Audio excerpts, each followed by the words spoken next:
Subject वाणिज्य व्यवस्था में हमारा दूसरा चैप्टर जो है संचालन के सिद्धांत, उसके अंदर हम अभ्यास करेंगे।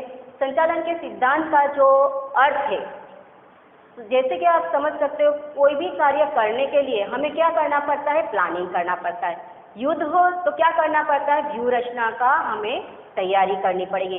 तो वर्तमान समय में जो बिजनेस है, इकाई का जो धंधे का स्वरूप है, कैसा हो गया, विशाल हो गया। तो उसको सफल बनाने के लिए, अन्य सामने बाजार में टिके रहने के लिए, सफलता प्राप्त करने के लिए किसी न किसी प्रकार की तकनीक का, व्यूह रचना का क्या करना पड़ेगा, उपयोग करना पड़ेगा। और यदि नहीं करोगे तो आप अन्यों के सामने, प्रतिस्पर्धी के सामने आप नहीं टिक पाओगे। तो संचालन के सिद्धांत इसी के लिए बने हैं। लेकिन ये जो संचालन के सिद्धांत है वो क्या है, तो संचालन के सिद्धांत अलग अलग जो संचालन के साथ जुड़े हुए हैं, जिसने क्या किया है, संचालन किया है, ऐसे संचालन शास्त्रियों ने का अनुभव का निचोड़ है। उन्होंने एक्सपीरियंस जो प्राप्त किया उसमें से उन्होंने क्या बनाए, नियम बनाए, वो उसके क्या है, सिद्धांत है। लेकिन यहाँ पे जो सिद्धांत दिए गए हैं वो कैसे हैं, जड़ नहीं है, लेकिन परिस्थिति के अनुसार उसमें परिवर्तन होता चाहिए। जो सिद्धांत उन्होंने तय किए, नियम जो बना है, वो समय की सिचुएशन कैसी होती है, अलग होती है। अभी वर्तमान में हम उसका उपयोग करेंगे तो उसकी सिचुएशन भी कैसी होगी, अलग होगी। तो सेम एज इट इज हम उसका उपयोग नहीं कर पाएंगे। तो आपको क्या करना पड़ेगा, सिचुएशन के हिसाब से परिवर्तन करके उसका क्या करना पड़ेगा, यूज करना पड़ेगा। तभी इकाई क्या प्राप्त कर सकती है, सफलता प्राप्त कर सकती है। तो संचालन का अर्थ देखते हैं यहाँ पे। व्यावसायिक इकाई में मानव व्यवहार, आपको पता है क्या, इकाई में किसका प्रमाण अधिक रहता है, मानवों का प्रमाण अधिक रहता है। कर्मचारी भी एक मानव है, अधिकारी भी एक मानव है और श्रमिक भी एक क्या है, मानव है। और मानव कैसा होता है, फीलिंग वाला होता है, लागनीशील होता है। तो उनके व्यवहार को कैसा हो, अनुकूल हो, पॉजिटिव हो बनाने के लिए नियम और सिद्धांत निर्मित करने पड़ते हैं। उनका जो व्यवहार होता है नेगेटिव होता है, उसको किस तरह से चेंजेस करें, उसके लिए कौन कौन से नियम है, कौन सा हमें व्यवहार अपनाना चाहिए जिससे उनका व्यवहार कैसा बने, पॉजिटिव बने, तो उसे कहा जाता है संचालन के सिद्धांत। ठीक है, जिससे क्या होगा, यदि ये सब इकाई के साथ जुड़े हुए कर्मचारी है, अधिकारी है, श्रमिक है, वो कैसे बने, उनके व्यवहार अनुकूल बने, पॉजिटिव बने, तो इकाई का जो लक्ष्य है वो लक्ष्य प्राप्ति हो सकती ही है। इसलिए इकाई को यदि सफलता प्राप्त करनी है, अपना लक्ष्य प्राप्त करना है, तो कंपलसरी उसके अंदर कार्य करने वाले हर एक मानव का व्यवहार कैसा होना चाहिए, अनुकूल ही होना चाहिए। और अनुकूल बनाना पड़ेगा आपको, तभी इकाई क्या प्राप्त करेगी, सफलता प्राप्त करेगी। ठीक है, अभी इसका अंदर स्वरूप हम देखते हैं। तो स्वरूप कैसा है, ये सर्वव्यापी है। संचालन के सिद्धांत सभी क्षेत्र में हर एक स्वरूप में उपयोगी बन सकता है। राजकीय क्षेत्र, सामाजिक क्षेत्र, शैक्षणिक क्षेत्र, धंधाकीय क्षेत्र, व्यावसायिक क्षेत्र, हर एक क्षेत्र में ये संचालन के सिद्धांत कैसे बनेंगे, उपयोगी बनेंगे। नेक्स्ट, परिवर्तनशीलता। संचालन के सिद्धांत कैसे हैं, जड़ नहीं है, परिस्थिति के अनुसार आपको क्या करना पड़ेगा, उसमें परिवर्तन करके उपयोग करना पड़ेगा।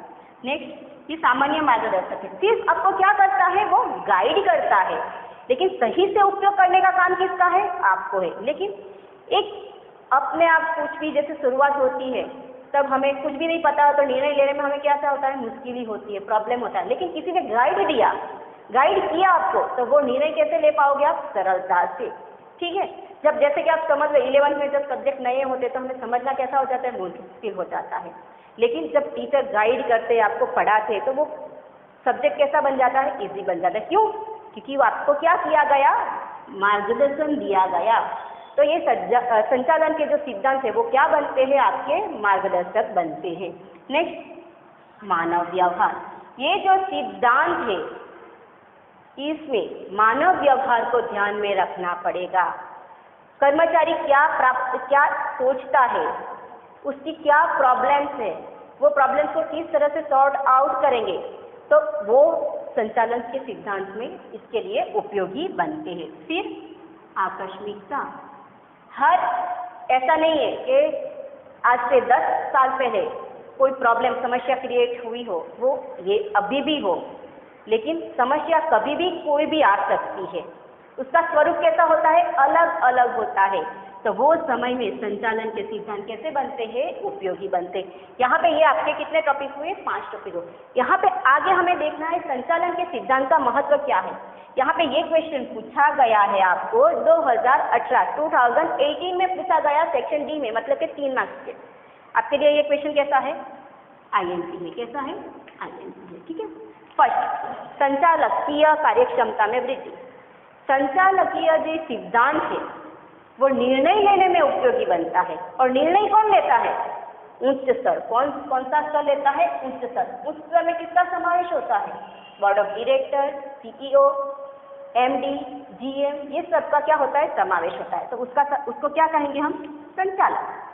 अभी संचालकों को, ठीक है, निर्णय लेने में कैसा बनता है, ये उपयोगी बनता है। तो उनकी कार्यक्षमता में क्या होगी, वृद्धि होगी। तो इकाई की कार्यक्षमता में भी क्या होगी, वृद्धि होगी। इसका लाभ किसको मिलेगा, इकाई को मिलेगा। सेकंड टॉपिक, साधन का महत्तम उपयोग। उत्पादन के साधन जितने हैं उसका कैसा मित व्ययतापूर्ण, कम खर्च करके अधिक से अधिक उत्पादन प्राप्त करना, वो किसके कारण पॉसिबल है, संचालन के सिद्धांत। जैसे कि श्रम विभाजन, विशिष्टीकरण, ये सिद्धांत के कारण क्या होता है, साधन का महत्तम उपयोग होता है। उसी के अंदर दूसरा टॉपिक है प्रभावशाली प्रबंध। कम खर्च करके कम लागत में क्या करना, वस्तु का उत्पादन करना। और प्रबंध मतलब व्यवस्था। व्यवस्था रिलेटेड टू क्या होता है, संचालन करना। जैसे कि दायित्व और अधिकार का विभाजन करना, कार्य बांटा जाए उसके अनुसार क्या देना, सत्ता का अधिकार देना, तो वो प्रबंध में होगा। तो ये किसके कारण सरल हो जाता है, संचालन के सिद्धांत जो है उसके कारण ये सरलता से हम कार्य कर सकते हैं संचालन के। नेक्स्ट है निर्णयों में सहायक। जब संचालक उच्च स्तर पे निर्णय लेता है तब वो निर्णय लेने में ये संचालन के सिद्धांत उपयोगी बनते हैं। जैसे कि जस्ट अभी मैंने बोला, कार्य का विभाजन, उसके अनुसार अधिकार का विभाजन, ठीक है, दायित्व और अधिकार का विभाजन, तो उसके अंदर जो सिद्धांत है वो उपयोगी बनता है। कैसे, जो कार्य का विभाजन किया जाता है वो किस तरह से देंगे, कर्मचारी की योग्यता के अनुसार। अधिकार कैसे देंगे, कर्मचारी की योग्यता के अनुसार। जितना कार्य दिया उसके अनुसार आपको क्या करना पड़ेगा, आपको अधिकार देना पड़ेगा। यदि आप अधिक दिया अधिकार तो क्या होगा, मिसयूज होगा। लेकिन अधिकार कम दिया तो क्या होगा, तो वो निर्णय सही से नहीं ले पाएगा। इसलिए दायित्व और अधिकार कैसा होना चाहिए, समान हो जाना चाहिए, ठीक है। तो निर्णय लेने में कैसा बनता है, सहायक बनता है। हर एक निर्णय वो सोच समझ कर योग्य तरीके से, वैज्ञानिक तरीके से निर्णय लेने के लिए संचालन के सिद्धांत कैसा बनता है, उपयोगी बनता है। नेक्स्ट टॉपिक है परिवर्तित होती व्यावसायिक पर्यावरण। पर्यावरण अर्थात ये व्यावसायिक, जैसे कि आप समझ लो आज से 5 साल पहले बाजार व्यवस्था कैसी होती थी, अलग होती थी। अभी वर्तमान समय में कैसी है, अलग है। आप एक जस्ट मोबाइल का एग्जांपल ले लीजिए, लैपटॉप का एग्जांपल ले लीजिए, इलेक्ट्रिक साधनों का। 5 साल पहले कैसे स्वरूप का प्रमाण कैसा था, प्रकार का प्रमाण, types of computer, types of TV, types of mobile कम था। लेकिन वर्तमान समय में बहुत सारे इसके क्या है, अलग अलग प्रकार के मोबाइल्स होते, टीवी होते, तो स्वरूप और प्रकार कैसा हो गया, अधिक हो गया। तो परिवर्तनशील पर्यावरण जैसा बदलता है वैसे संचालन के सिद्धांत का बदल के क्या कर सकते हैं, आप उपयोग कर सकते हैं। आगे सामाजिक दायित्व निभाना। हर एक इकाई को क्या होता है, सामाजिक दायित्व निभाना होता है। उसकी अस्तित्व ही कहाँ पे है, समाज पे है। वो पूंजी कहाँ से प्राप्त करता है, समाज से प्राप्त करता है। ग्राहक कहाँ पे रहता है, समाज से प्राप्त करता है। कर्मचारी कहाँ पे होता है, वो समाज से ही प्राप्त करता है। तो उसकी जिम्मेदारी बन जाती है सामाजिक दायित्व निभाना, समाज के प्रति अपनी जिम्मेदारी बन जाती है। आगे है संशोधन, प्रशिक्षण और विकास। अलग अलग प्रकार की वस्तुओं का संशोधन होता है, नई नई इकाई का स्वरूप होता है। जैसे कि एक इकाई की जगह पे 2 इकाई की शुरुआत की जाए तो एक तरीके का क्या हुआ, विकास हुआ। एक वस्तु का उत्पादन कर रहे थे, उसकी जगह पे अधिक वस्तु का उत्पादन कर रहे हैं, तो वो भी क्या होगा, विकास हुआ। उसी तरह से प्रशिक्षण, प्रशिक्षण अर्थात क्या है, ट्रेनिंग। तो ट्रेनिंग के कारण क्या होता है, कर्मचारियों में विकास होता है, उनकी कार्यक्षमता क्या होती है, वृद्धि होती है, और वृद्धि होने से क्या होता है, वेतन में बढ़ोतरी होती है।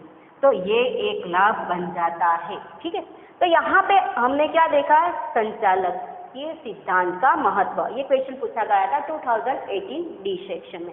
अभी है संचालन की विचारधारा है। संचालन की विचारधारा टोटल 3 है, एक पारंपरिक, दूसरी है नवीन पारंपरिक, और दूसरी आगे है आधुनिक विचारधारा। तो यहाँ पे 3 विचारधारा है। ठीक है, इसमें पहली जो विचारधारा कौन सी है, पारंपरिक विचारधारा है। पहले इसकी विचारधारा का अर्थ हम देख लेते हैं। विचारधारा क्या है, अनेक संचालन शास्त्रियों ने अपना मत अलग अलग प्रकार से दिया और उन्होंने क्या किया, संचालन की विचारधारा, सिद्धांत जो दिए, नियम जो दिए, उसे कहा जाता है संचालन की विचारधारा। किसने दी, अलग अलग संचालन शास्त्री ने, अलग अलग विशेषज्ञ ने। ठीक है, तो उन्होंने जो अपने नियम बताए उसे कहा जाता है संचालन की विचारधारा। फर्स्ट देखते हैं पारंपरिक विचारधारा। कौन सी, पारंपरिक विचारधारा। पारंपरिक विचारधारा अर्थात क्या, तो 19वीं सदी के अंत तक जो संचालन की विचारधारा आई उसे कहा जाता है पारंपरिक विचारधारा। और ये पारंपरिक विचारधारा है, उसमें किसका हिस्सा ज्यादा था, महत्वपूर्ण योगदान था, तो किसका था, पैट्रिक टेलर और हेनरी हर्ट्ज, और उसके अलावा भी विशेषज्ञ का समावेश होता है। लेकिन ये दोनों का हिस्से का प्रमाण कैसा है, अधिक है। तो ये दोनों का टॉपिक लिखते हैं तो हमारा टॉपिक कैसा क्लियर हो जाता है। यहाँ पे ऐसा क्वेश्चन पूछा जाता है कि 19वीं सदी में फ्रेडरिक किसका योगदान का प्रमाण अधिक रहा पारंपरिक विचारधारा में, तो क्या आता है, पैट्रिक टेलर। वो इसको क्या माना जाता है, वैज्ञानिक संचालन के सिद्धांत की पिता भी माना जाता है। उनके द्वारा जो रूढ़िगत पद्धति थी उनकी जगह पे उन्होंने वैज्ञानिक संचालन पद्धति की शुरुआत की। रूढ़िगत पद्धति अर्थात क्या, पहले 2 पक्षकारी थे, एक मालिक और एक श्रमिक। ठीक है, उन्होंने रूल ऑफ थंब का क्या किया, विरोध किया, मतलब के आदेश अनुसार पालन करना, श्रमिकों का जो बोला जाए मालिक के द्वारा उसका क्या करना, अमल करना, तो उसे क्या कहा जाता है, रूढ़िगत पद्धति। उनकी जगह पर उन्होंने क्या बोला, दोनों के अंदर मानसिक क्रांति के बारे में बताया। और उनके द्वारा क्या बताया गया, उन्होंने बताई समय निरीक्षण, गति निरीक्षण, और उन्होंने योग्य कार्य अनुसार वेतन दर की पद्धति अपनाकर वैज्ञानिक अभिगम अपनाने के लिए बताया।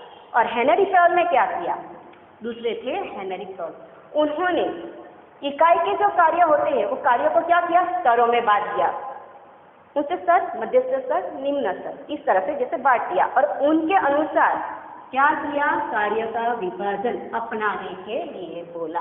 ठीक है, तो आपका ये टॉपिक कैसा हो गया, क्लियर हो गया। नेक्स्ट टॉपिक सेम है, पारंपरिक ही है, लेकिन थोड़ा सा क्या है, नवीन है। तो ये क्या था, 19वीं सदी के अंत में। तो यहाँ पर क्या है, 19-20वीं सदी से पहले जो विचारधारा प्रस्तुत की गई उसे क्या कहा जाएगा, नवीन पारंपरिक विचारधारा। उसके अंदर महत्वपूर्ण योगदान किसका रहा, तो किसका रहा, एल्टन मेयो का। ये याद रखना है आपको, क्या है, एल्टन मेयो। वो क्या थे, तो मनोवैज्ञानिक। मनोवैज्ञानिक अर्थात जो क्या करे, अपनी मानसिकता का क्या करे, विश्लेषण करे, तो उसे क्या कहा जाएगा, मनोवैज्ञानिक। तो वही बात है, एल्टन मेयो ने कौन से, हाथन के प्रयोग के द्वारा अपनी ये क्या बताई, नवीन पारंपरिक विचारधारा बताई। उन्होंने यहाँ पे मानव व्यवहार को ज्यादा महत्व दिया।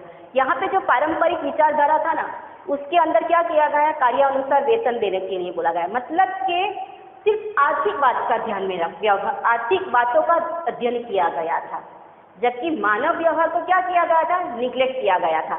तो वो उसकी क्या थी, मर्यादा थी, किसकी, ये विचारधारा की। लेकिन उसके बाद में नवीन पारंपरिक जो विचारधारा आई उसके अंदर ये जो मर्यादा थी उसको दूर कर दी गई। तो उन्होंने किसको महत्व दिया, मानव व्यवहार को अधिक महत्व दिया था।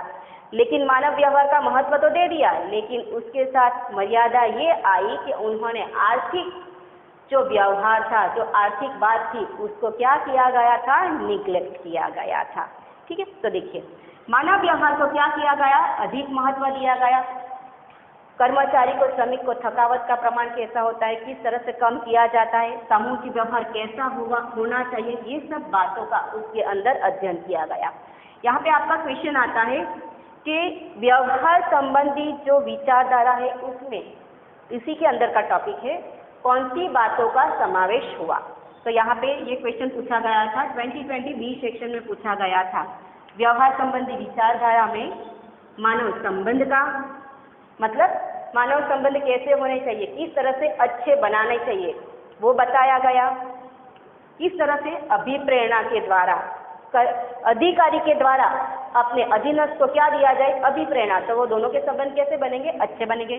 अच्छा नेतृत्व, सूचना संचार कैसा होना चाहिए, सही होना चाहिए। उसके कारण मानव व्यवहार कैसा अधिक बनता है।